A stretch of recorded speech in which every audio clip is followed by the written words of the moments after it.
Tervist, olen Meelis Matkal Suvilatest. Täna tahan teile tutvustada 2023 muudele aasta Eriba karavane ehk siis praegusel hetkel Eriba Touringut 542. Tegemist on ehtsa Saksa käsitöövaguniga. Eriba kuulub Haimeri gruppi, on Haimeri nii-öelda karavan, ta lihtsalt müüakse teise nime all, on Eriba. Siin on tegemist selle käsitöövaguniga, millel on nii-öelda kroompakett. Väga stiilsed tagatuled, kroomstange. Tegemist on alumiiniumraami peale tehtud vaguniga, mis tehakse käsitsi, siiamaani 100% käsitsi, ei ühtegi masin sandwich ega mitte midagi. See pannakse käsitsi täiesti kokku. Tal on üles tõstetav katus, millega saadakse selle normaalne sisekõrgus. Järgi vedamisel olen teda autoga vedanud. No, tuleb niimoodi, et natuke suurema jeebi järgi mul on kastikas, ei saa aru ka, et on.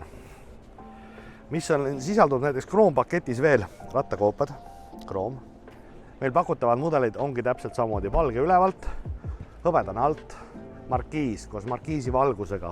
Sellele üles tõstetava katusele on võimalik saada ka talve jaoks eraldi niisugune soojendus, käib sinna ümber. Ehk saab teda kasutada ka natuke külmemate ilmadega.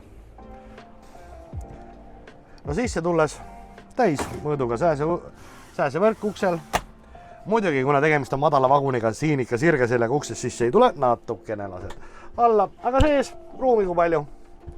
Huvitaval kombel on see, et meil oli müügiplatsil samasugune vaagis. Väljas oli tõsiselt korralik suvine ilm. Ja see vaagis, katus üleval, oli tunduvalt jahedam seest. See õhu liikumine, see vabadus, see annab mõnusalt tunda.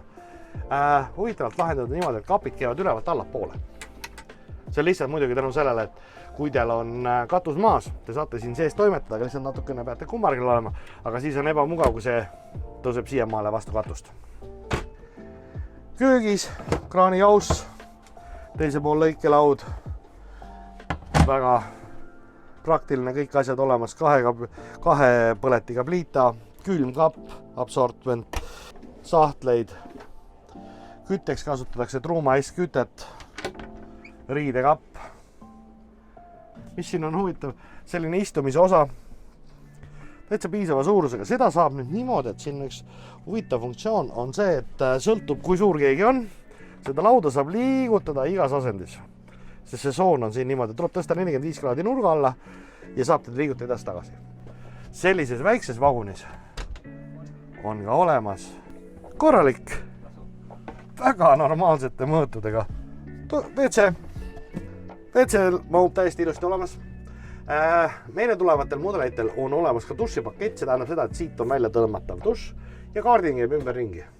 Ehk siis kõik asjad minikomplektis on olemas. See peegel sõidab kaasa koos katuse üles tõstmisega. Ja siin on veel üks Haimeri huvitavaid. Suurendusega peegel. Ja voodid, mis on tegelikult väga huvitav ja mis mulle endale väga meeldivad, on tal pikki voodid. Nii-öelda autodest tuttavad need longpeedid, kus siis saab magada niipidi, naapidi. Kui tulete voodist välja, ei pea üle üksteise ronima. Nagu ma enne juba ütlesin, tal on olemas siia lisa termoisolatsioon ka jahedama kasutamiseks, mis saab teda kasutada. Ka nüüd see voodialune ei ole päris raisku lastud. See on panipaik, millel on ka väljapoolt luuk. Nüüd tegemist on siis Saksa käsitöövaguniga Haimeriga. Mida ma olen toonitanud viimasel ajal väga palju, on inimesed küsinud, mida tähendab premium, mida tähendab koostekvaliteet, kuidas seda aru saada. Katsuge mööblikante, kui puhtalt nad on tehtud üle pealt seest, kappide seest poolt niimoodi ka igalt poolt natuke nurga tagant, sest on olemas ikka väga sellise imeliku viimistlusega, et kui me vaatame hinnalipikuid ja siis katsume materjali, oi, kui imelik tunne. Selline nüüd oligi siis Haimeri 2023 Eriba Touring 542. Aitäh!